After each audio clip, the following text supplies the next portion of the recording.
Okay, members, we commence questions to the First Minister. Mr Buchanan sought to withdraw after the deadline, so he's not in his place. I call Declan Kearney.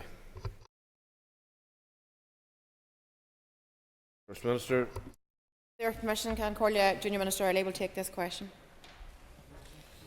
I thank the member for the question. The Executive Office is responsible for taking forward the necessary arrangements to implement the provisions of the Identity and Language Northern Ireland Act 2022, including the following: the Office of Identity and Cultural Expression, the Irish Language Commissioner, and the Commissioner of Ulster Scots and Ulster British Tradition. This will be in line with our ministerial decisions. We will keep members updated.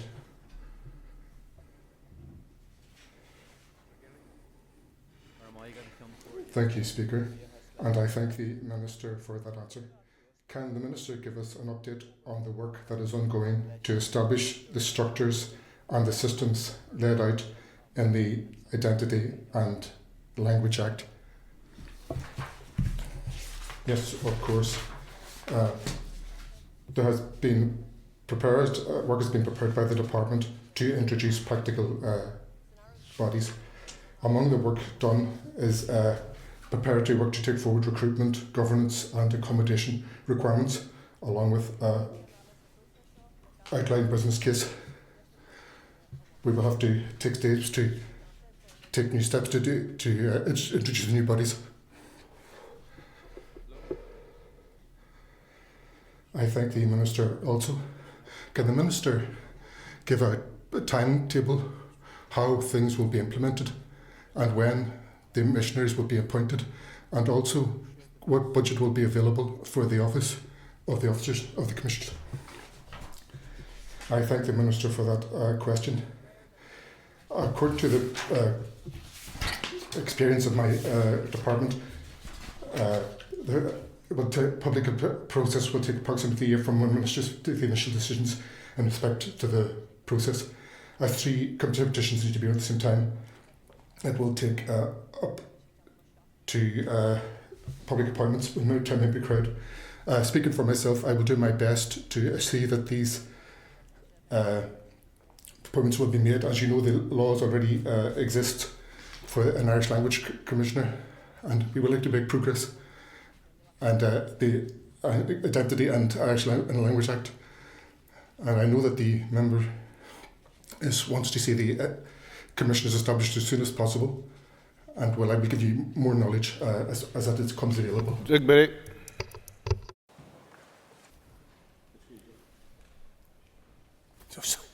Sorry, Mr. Speaker, you get these headphones on, I couldn't hear anything. So yeah, I think there was a question asked there, and I was going to ask it again, because the question was, what's the budget likely to be, and that budget been factored into the budget that we've just had announced recently? Minister. Yes, and I thank the member for the question. In terms of the budget and the projected costs, a business case, and I will answer this in English, so you don't need to worry about that. A business case is in respect of establishing the new bodies is well advanced, and it is currently in the process of being approved. But it will not be possible to meet the cost of establishing and running the bodies themselves now that the legislation has been passed and partially commenced without additional funding being provided by the 2TEO. But the Executive will be making the case, as we have been, that we are massively underfunded here in the North, and that will continually be made by Executive colleagues, by the First Minister, the Deputy First Minister, to the British Government, because we all know we have suffered 13 years of Tory austerity, and we should all be laying the blame firmly at the doors of Westminster and the Tory party. But we do have work to do, and there is a lot of work that we can do, and there are many things that we can continue with, and seeing the implementation of this Act, which came into effect in 2022, is one of those. Conor Egan. Thank you, Mr. Speaker, and thank the Junior Minister for answers. Apologies, my earphones weren't working, so I'm very sorry if this question has already been asked. But again, it was on the budget, and we know we had the statement earlier. So earlier last week, could you tell me what was bid for by the Executive Office for these offices? Minister. I don't have that information in front of me, but I'm happy to come back to the member on that. Stephen Dunn. First Minister. I am pleased to confirm that we have agreed contributions towards the cost of the redress scheme from 2 of the institutions based on compensation paid to date. A payment has been received from the Good Shepherd Sisters, and our officials are engaging with Barnardo's in respect of their payment, which we are expecting imminently. We are grateful to both institutions for their constructive engagement on this matter. We have listened to the victims and survivors, and we know that for many, financial contributions from institutions are an important matter of accountability. The independent facilitator, Mr Paul Sweeney, also engaged with victims and survivors in the development of a framework for reaching agreement. This framework has formed the basis for the ongoing negotiations. Engagement is ongoing with the other 4 institutions on appropriate contributions to the cost of redress and specialist support services. We will continue our discussions with the Good Shepherd Sisters and Barnardo's on a final payment following the closure of the redress scheme. The value of the total contributions will not be known until all applications made to the HIA Redress Board by the closing date of the 2nd of April next year, 2025, have been determined. So we encourage all victims and survivors who intend to make an application to the Board to do so as soon as possible, and definitely in advance of next year's deadline. Stephen Dunn. I thank the First Minister for her answer. The Hart report ultimately found that abuse was widespread, and it recommended an apology and compensation amongst other things, and I do share the welcome and from the commitment financially from Barnardo's and the Good Shepherd Sisters. Does the First Minister agree that the other remaining institutions need to do the right thing, step up and make a contribution? Minister. Yes, absolutely, and that's why I think it's important that we now have this framework in place and that Paul Sweeney continues with the work that he has already commenced. We have these 2 contributions now secured, and it's important that we move and that each other institution steps forward now and actually pays their contribution. As I said, this is so important in terms of what's expected in terms of the victims and survivors themselves. This is part of the healing process. This is about these institutions doing the right thing and actually stepping forward. So we'll be very happy to keep the member and the House updated in terms of any progress we make on this area. Alan Killian. Thank the First Minister for her response so far. Can the First Minister confirm when or if there's a timeline on the negotiation? I appreciate April 25 is the deadline, but the timeline on negotiation to ensure that the other 4 not only make an interim payment, but they all make their payment in full. Minister. Yes, thanks for that question. So, as the member appreciates, these are obviously very sensitive and detailed negotiations which need some space and time to continue in a constructive manner. These discussions, however, are also important to many victims, as they want to see the institutions make these financial contributions, as I've said, to the redress scheme. And to date, the negotiations have involved the production and scrutiny of accurate individual data sets for each institution. There's been consideration of complex determinations where a victim or survivor may have been resident in multiple institutions. There's been consideration on the basis of the Hart report and the independent facilitators framework of each institution's ability to pay, and any payments or any other outlay that the institutions may wish to be taken into account. The member's right, these negotiations will not stop at the closure of the redress scheme itself in April of next year. It could take a further 12 to 18 months to finalise the remaining contributions for the institutions after the closure of the scheme, and this will depend on how many applications the Board itself receives in the last year, how quickly they can be determined, and whether there are any legal challenges to the scheme in that period that could potentially delay matters also. Paul Bradshaw. And thank you, First Minister, for your answer so far. You will be aware that the institutions and the religious orders were put on notice in 2010. They've had 14 years to come forward with their contribution. Will you consider legal action if they do not come forward in a timely manner? Thank you. Minister. Yes, it's been far too long to get to this point. We are making progress, but clearly we have more to do. But yes, I think we have to keep all options on the table. For now, the approach has been a constructive approach, built around the framework which Paul Sweeney has developed. Everybody understands it. I've just ran through the kind of areas that are examined as part of that work. So I think it's important that we keep all options open, but I would like to think, and I would encourage all of the institutions that are found to have been guilty of systemic failings and in terms of the victims and survivors, that they actually step forward and do the right thing. That's obviously the optimum approach for the victims and survivors themselves. To this point, I think a lot of the conversations have been constructive.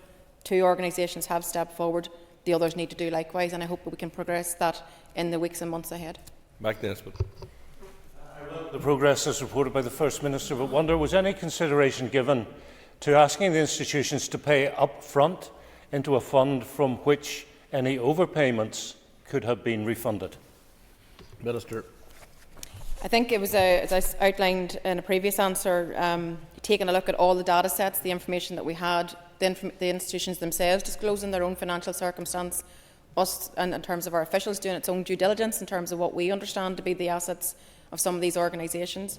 But I think the correct approach at this stage has been the right one in terms of trying to get to the point where there is an agreed contribution based on all the data that we have garnered. But if we hit a wall or we have challenges in terms of some of these institutions stepping forward, then, as I said previously, I think we have to look at what other options there are open to us. But to this point, it hasn't delayed any of the contributions or compensations that we've been able to pay, but we need to recoup this money because these institutions must pay for what they did. Thank you for your answer so far. Minister, can you name these institutions that are dragging their feet? We've called them institutions multiple times here. Please put a name on them. And can you give us details of the monetary value that has been sought from each of these institutions? Minister.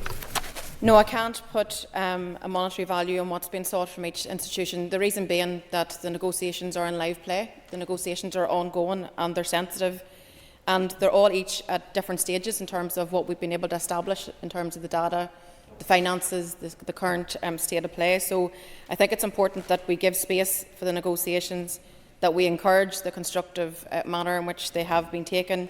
But it wouldn't be appropriate to announce the amount of money at this stage that we've been able to achieve from the two that have come forward. But that will all become transparent over the space of time. But we shouldn't speculate, I think, at this stage about how much we might be able to receive in full. Suffice to say that we will publish that information as soon as the negotiations have been concluded, and people will be able to judge based on the contributions that are laid out for everybody to see in terms of how appropriate they feel that the institutions have responded. Paul Bradshaw. Minister.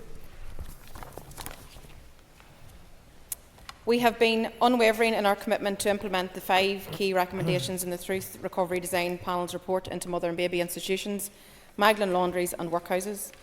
This includes the commitment for an integrated truth investigation and related public inquiry. The first stage of the investigation has already begun with the appointment of a non-statutory independent panel in April 2023. And key services are now in place to support victims and survivors through the testimony process. It's our intention to launch a public consultation on issues relating to the statutory public inquiry and the redress scheme as quickly as possible, following which we will finalise the draft legislation for executive agreement prior to introduction into this Assembly. Ms Bradshaw. Thank you for the response. I'm very conscious that time is marching on, and like victims and survivors of other historical abuse, the people who've been campaigning for the accountability, truth and justice are getting very fed up. You said there you were going to bring it forward as soon as possible. Could you give a specific timeline to that? Thank you. I can just say to the member that both myself and the Deputy First Minister have met with our officials on this issue. Both of us have made it very clear that this is a priority in terms of us being able to turn this around and actually get the legislation through the Executive and into the floor of this Assembly for discussion and for debate and for voting through. I think it's important that we continue to work with the victims and survivors themselves to take them through this process also. But we would be hopeful that we can move at pace now that we have met our officials in the last week or so, and we hope to have a paper back on our desk in terms of proposals as to the time frame, what this looks like, and we'll of course want to engage with the committee, yourself as chair, but with the committee as well in terms of the process that we're going to take forward. So it is in the months ahead in terms of the legislative process coming forward. And thank you to the First Minister for the answers so far. First Minister, you'll be well aware you've been meeting with Birth Mothers for Justice and others over the last number of years, and I know you met with them recently.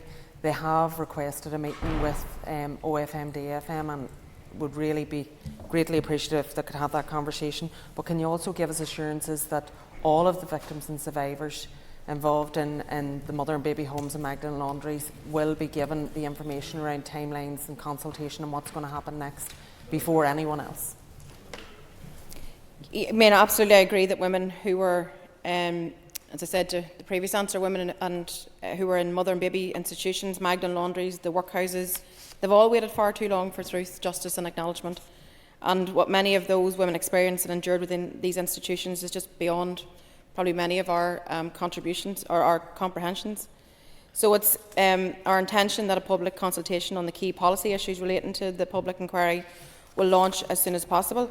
And this consultation will also be an opportunity, as you have asked, for victims and survivors to have their voices heard, particularly around the key policy issues which we're going to bring forward the legislation for.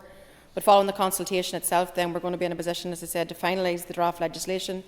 And I look forward to bringing it to the Executive and to the Assembly for introduction as soon as possible. And just in terms of meeting with the women themselves, I think both myself and the Deputy First Minister would absolutely be keen to do that whenever we have the policy proposals in which to take them through. Brian Kingston. Minister, to tell us more about what engagement has taken place with the institutions and how hopeful is she that we are reaching an end point to that? Minister. Yeah, so I think it's been going on for quite some time, as many members have indicated, and it's so important that we have this on an ongoing way, and it's happening actually right across a number of areas. You have your initial engagement with the institutions. We've had our officials writing to the relevant institutions and offered a briefing across the whole Truth Recovery programme ahead of the consultation itself. A number of the institutions have actually taken us up on that and have participated in some of those discussions. In addition, to the institutional engagement with PRONI, an independent panel, that's also happened. And to date, there have been no negotiations undertaken with the institutions in terms of the financial contributions, because we need to get to the point where we actually have the policy agreed, where we can talk to them about their contribution, because clearly what we've received to date is for what's gone before, but when we bring forward this new legislation, then we're going to need additional contributions from these institutions, including those that have already announced their contribution for this phase. Colin McGrath. Can I ask if the First Minister has considered the appointment of a dedicated advocate for the victims and survivors of mother and baby institutions, given that many of them feel left behind and let down by this process? Minister. Yeah, I think it's important that the victims and survivors themselves hear directly from myself and the Deputy First Minister in terms of the policy proposals that we want to take forward. There are a number of ways in which engagement has happened to this point. In keeping with the recommendations of the actual report itself, TEO officials have worked closely with victims and survivors to progress the implementation and ensure accountability. It's also really important that the voice of birth mothers, adopted adults and members are all central to this. TEO officials have also met with the victims and survivors and their family representatives at monthly consultation forum meetings on 29 occasions since the Truth Recovery programme was established, and there's about 20 people attend that each month, so there's a good level of engagement there. But no doubt there are areas perhaps where there are sensitivities and perhaps things aren't always agreed, so we should always strive for what we can do better in terms of that engagement piece, and whenever we look at the policy proposals for going forward, then we can obviously keep the issue of advocate under review. Liz Gibbons. Question number 5, please. Minister. As the Deputy First Minister emphasised in this chamber previously, ensuring that victims and survivors have a strong, independent voice remains a key priority for the Executive. The appointment of a new Commissioner for Victims and Survivors is essential to inform the development of policies and to help ensure that the longer-term needs of victims and survivors are addressed. We're currently reviewing the appointment plan for the recruitment competition to appoint a new Commissioner, and the competition will be launched as soon as possible. The appointment process is regulated by the Commissioner for Public Appointments, and we estimate that the process will take approximately 6 months to complete. Ms Kimmins. I thank the First Minister for her answer, and I know that safeguarding and protecting the rights of victims and delivering services is a key priority for the First Minister. In the absence of a Commissioner, can the Minister provide an update on the work of the Victims Commission? As a body corporate, the Commission, however, continues in legal existence in the absence of a Commissioner. In the current context, the Chief Executive Officer is responsible for the day-to-day business of the Commission. The Commission continues to operate on the basis of the work programme which was agreed by the previous Commissioner, which is focused on 3 broad areas of strategic development, so that's around advocacy, history and education and young people.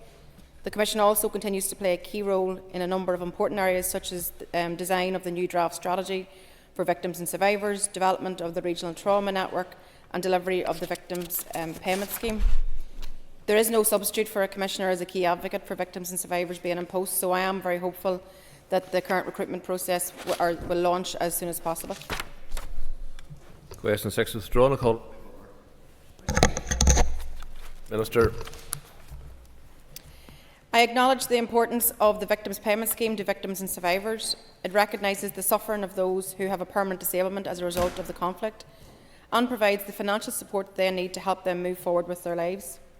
As of week commencing the 22nd of April, almost 7,500 applications have been submitted to the scheme, with just over 1,300 determinations made by the Victims Payment Board.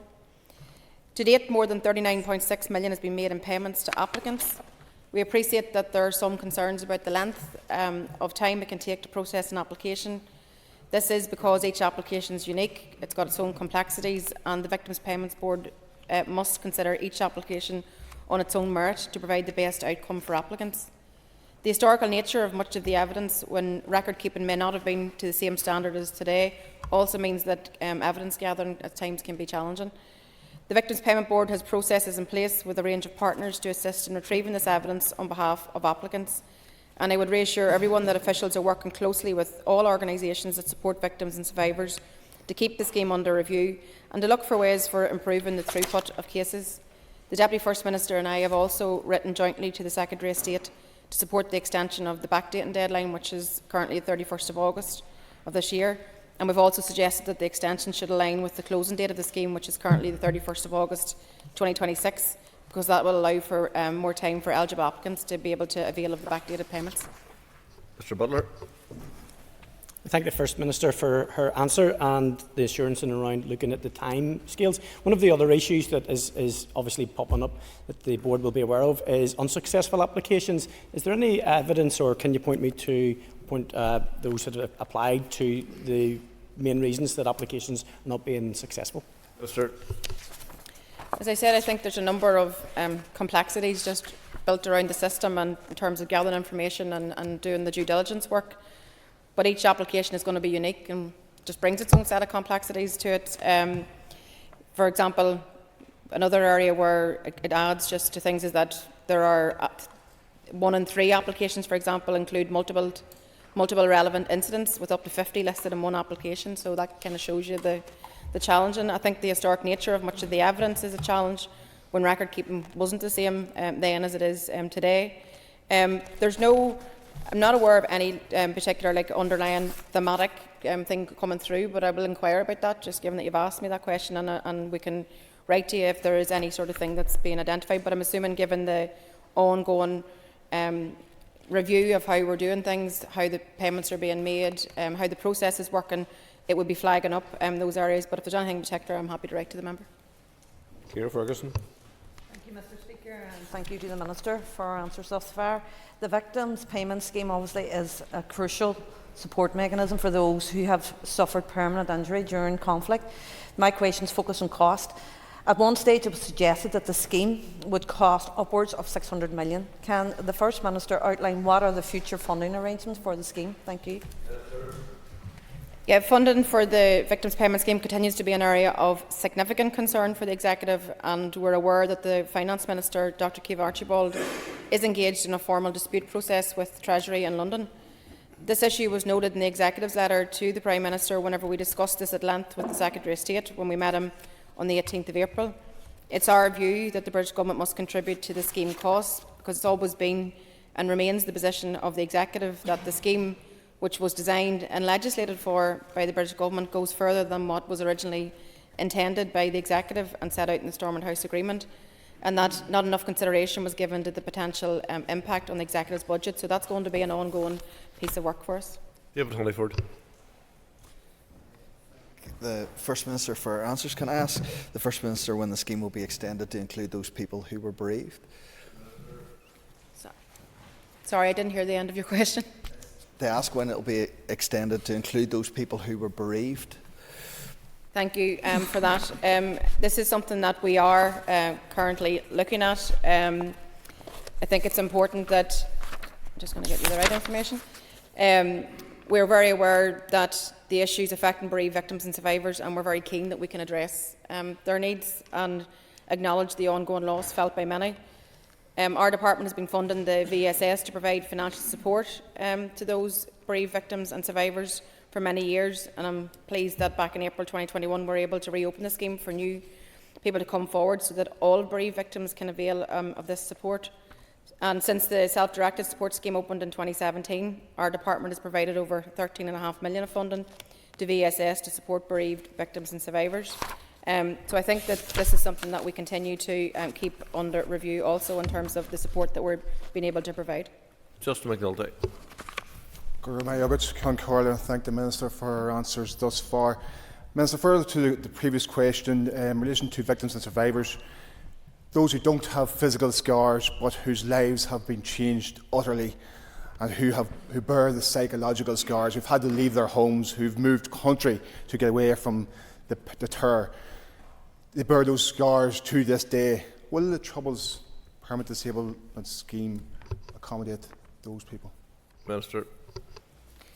I think that the complexities which I've set out, I think it's important that we do all that we can as a society that's come from conflict, that we do everything that we can to support victims and survivors and people who've been impacted by conflict.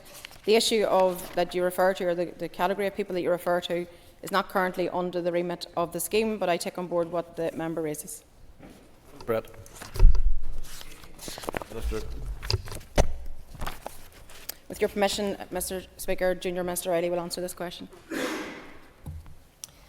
Thank you, Mr. Speaker. The Urban Villages programme has many positive outcomes. 56 capital projects comprising of shared community facilities, parks and public realm are now complete, including 13 in North Belfast, and a further 16 projects are progressing through the capital development life cycle, including 4 in North Belfast.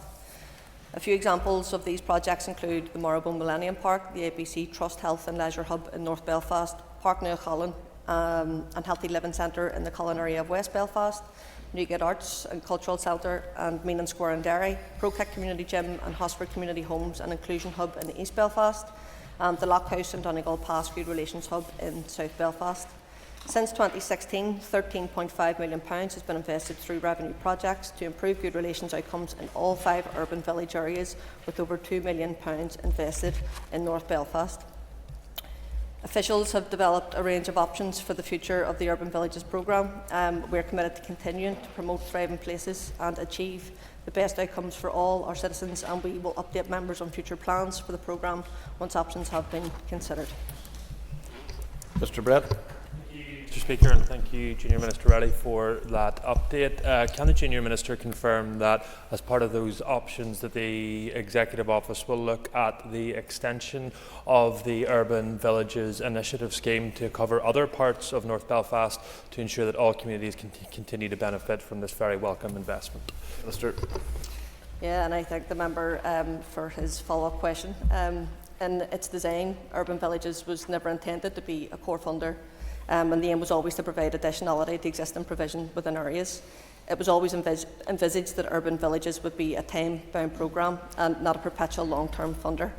The Urban Villages Revenue Funding Programme was extended to the 31st of March 2024 to allow appropriate time to support all project promoters, including encouraging collaborative approaches for shared benefits delivery and identifying alternative funding sources. The Urban Villages team will be operating in North Belfast until at least 2027 to allow capital projects to complete. We continue to work with our colleagues in other departments to ascertain how support can best be delivered to communities in a way which will be impactful and sustainable. Kate Nicholl. And I thank the Junior Minister for her answers. There have been some amazing projects in Sandy Row and elsewhere that have come to an end when the funding ceased, and I just wonder if there's any other support the Executive will be bringing forward that will allow some of these projects to continue. I thank the member for her question. As I mentioned before, the Urban Villages Programme the Department recognises that there are varied needs across the communities here and seek to address as many of those needs as possible. Since Urban Villages launched in 2016, there has been a range of other developments impacting on what Urban Villages does next, and that will include reviews of programmes such as TBUC and DFC's Neighbourhood Renewal, as well as a cross-departmental test and learn pilot to test departmental working together, initially in the Diamond area of Derry and Auchnacloy.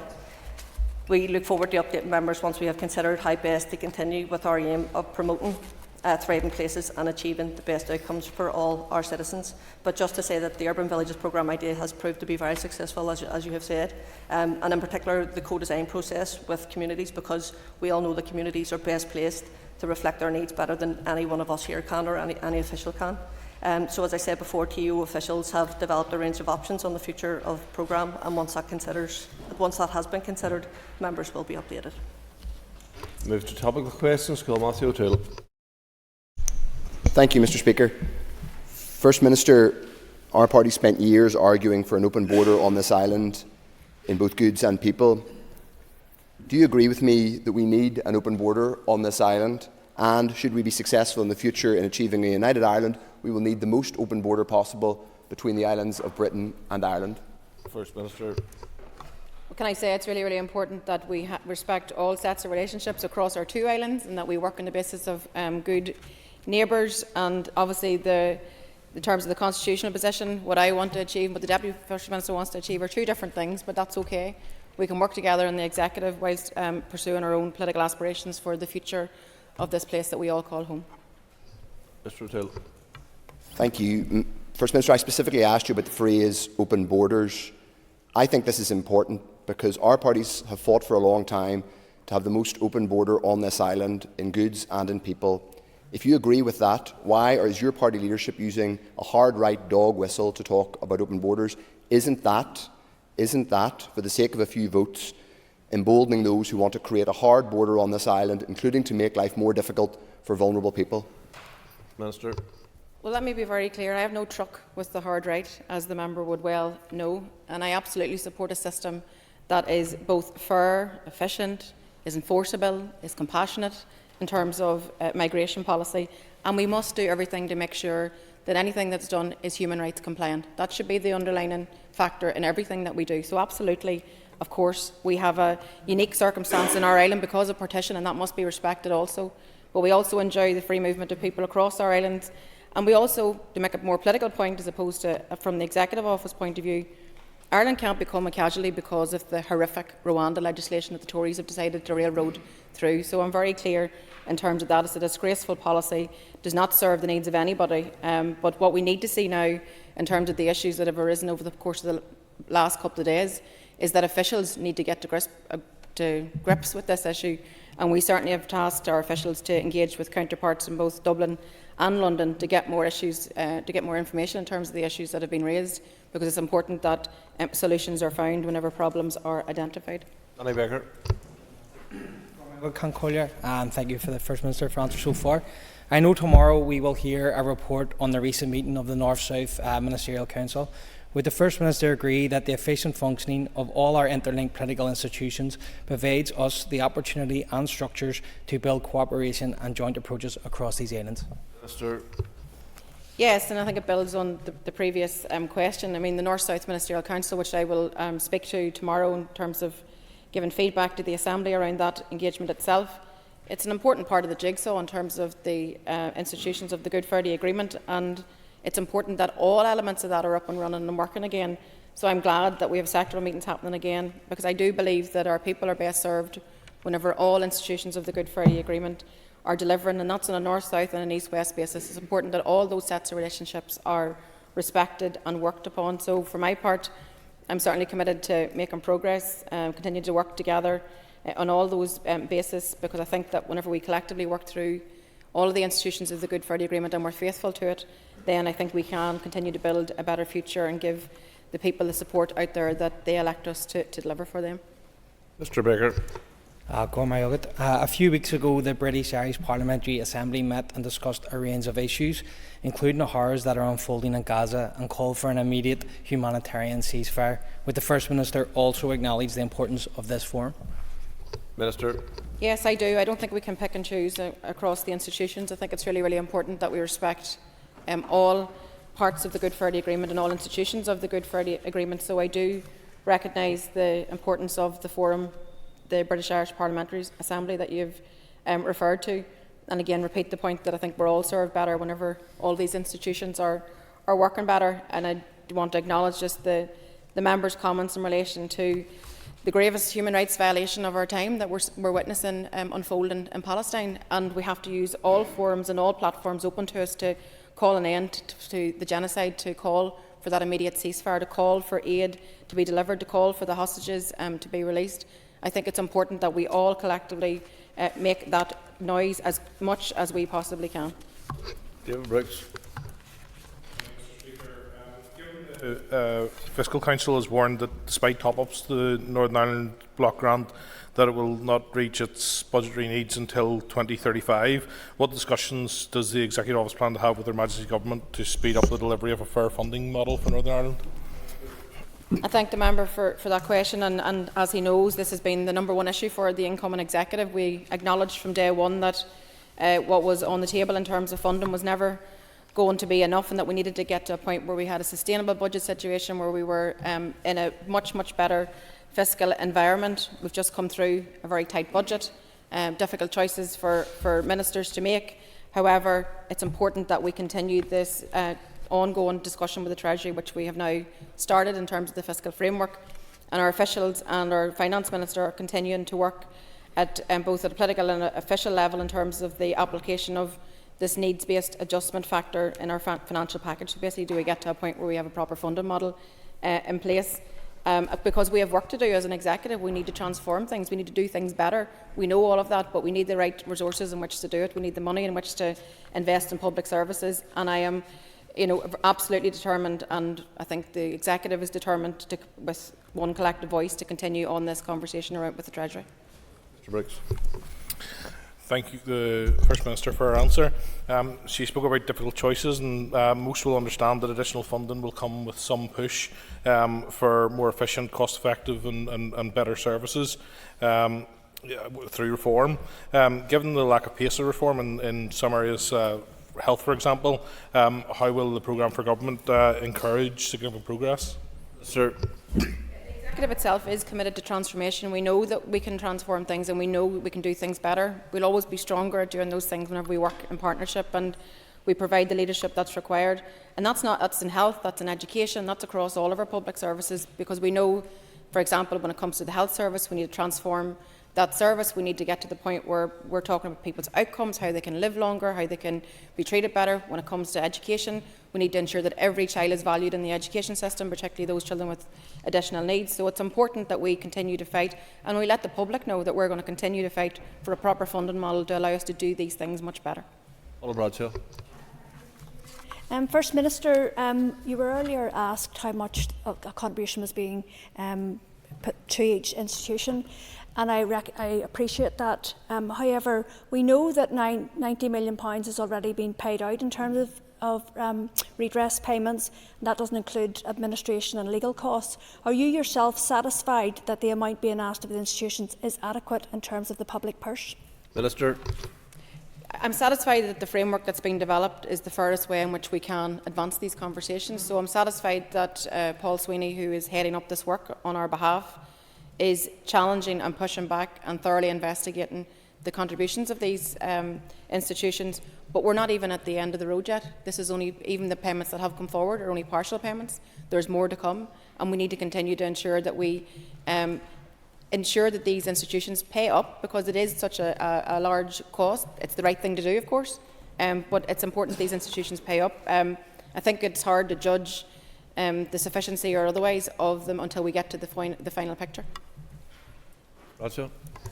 And I maybe misheard you earlier, First Minister, but did you say that there may be a point at which some of the contributions may go back to once you've reached a threshold? Because I'm conscious that the institution should not just be paying to the redress, but they should also be paying towards the professional ongoing services that many victims and survivors will need the rest of their lives. Minister. Yeah, no, I didn't say that. So just to be clear, I agree with you. It can't be just for the payment itself. It has to be for the services and the wraparound support, and that needs to be absolutely factored into the contributions. And there'll be no situation that I would ever envisage where, if a payment comes forward, that it would ever be pushed, given back to the institution. Stuart Dixon. Minister, with the Legacy Act's imposed date of the 1st of May to the end of inquests, There's very serious and legitimate concern among organisations that support victims and survivors of the Troubles. They will see a demand in the rise for their services. Can the First Minister assure this House what additional funding will be provided for those organisations, given the additional work that this imposed legislation will give to them? Minister. I can assure the member that we have actually shown to date that when it came to trying to find efficiencies within the department itself, this isn't an area that we touched. We were able to protect that funding, and that obviously would remain our position, because you're absolutely right. When this legislation comes into effect on Wednesday of this week, it effectively closed down the doors for all those people out there seeking truth and justice, and I think it's the collective will of all parties of the Chamber that this legislation is horrific and it should be repealed immediately. We had a way back in 2015 with the Stormont House Agreement in which to deal with the past. I commend that approach still today, but certainly what the British Government are doing in terms of shutting down very firmly the doors on access to justice, access to the courts, is totally not acceptable. It's harrowing, and I think even the last number of weeks in terms of the inquests that have come forward, it's been a very bruising time for so many families, and it just highlights and underlines why this legislation is absolutely not good enough and unacceptable and should be binned. Mr Dixon. Thank you, First Minister. First Minister, given the cliff-edge nature of this particular Legacy Act, do you recognise with me that there is a serious threat to good relations and reconciliation in Northern Ireland as a result of the imposition of this legislation? And what measures is your department going to take to deal with that, to improve good relations? Minister. Well, obviously we're all very committed to good relations, and all very committed towards building and lifting everybody in society up, and I think given our complexity of our past, I think when we look towards the future and we look towards today, prosperity should be the thing that unites us all. We need to allow everybody to prosper. Certainly that's what I and the Deputy First Minister are determined to do, to build around that prosperity agenda. But there is no doubt that as a result of Wednesday's legislation coming into effect, it's the families, it's those people that have, the victims and survivors, that are going to feel the brunt of that. It's unfair. It's actually burdening today's generation, to carry on this battle. That is completely unfair as well. And I think that we will all continue to say with one voice that this legislation should be repealed. It should be absolutely stripped back. I call Emma Sheeran. Minister, the news coverage that we've seen in recent days about the circumstances in which Katie Simpson sadly lost her life in 2020 raise a lot of questions about how women are treated by the criminal justice system. In light of that, would you commit to the Ending Violence Against Women and Girls strategy? Minister. Thanks to the member for raising that, and I think as always in these cases, first and foremost our thoughts are always with Katie's family, who must be just heartbroken and devastated to have lost their daughter and sister. And I absolutely agree with you that this is why we have to get to grips with tackling violence against women and girls, and we are committed to prioritising bringing forward this strategy. There's been excellent work done on it to this point, but we have to break this cycle of violence, and that's not just the job of women, that's the job of wider society, and that's the outcome that I believe that everybody in this House actually wants to achieve working together. Sharon. First Minister, would you agree that it's going to take a whole of government approach to end violence against women and girls? Yes, I absolutely do, and I think much more needs to be done to end the cycle of violence against women and girls, and that's at the basis and the actual heart of the strategy itself that we are developing. We need to see enhanced collaboration, we need to see partnership working across all departments, public bodies, working with Women's Aid and all of those other excellent community-based organisations that are on the ground, on the coal face, because I think that's going to be a critical first step in terms of setting the right direction for the right intervention, the right support at the right time for women who need it at the right time also. Alan Robinson. Further, First Minister, to the question posed by my colleague from East Belfast, do you expect further financial support in the short term from the Treasury to help in addressing Stormont's funding concerns? Minister. Yes, well, that's the battle for us. That's the battle from day one. We need a proper funding model. We are dealing here. Our public services have been decimated for over 13 years because of Tory austerity. Not just here. This is the same picture in England, Scotland and Wales. The Tories have decimated public services across the piece. And that has led to the rundown of our own public services. So we have a battle on our hands, but it's a battle the public rightly expect us to fight. We cannot continue to be hamstrung to the Tories who are stripping out public services day by day. I want us to do more and do better. I think we can do more and do better, but we need the finances in which to be able to do so. So that this is going to be, I think, an ongoing theme in terms of getting to a proper funding model, but it's a theme that I think that collectively we're all committed to. We now move to questions to the Minister for the Economy.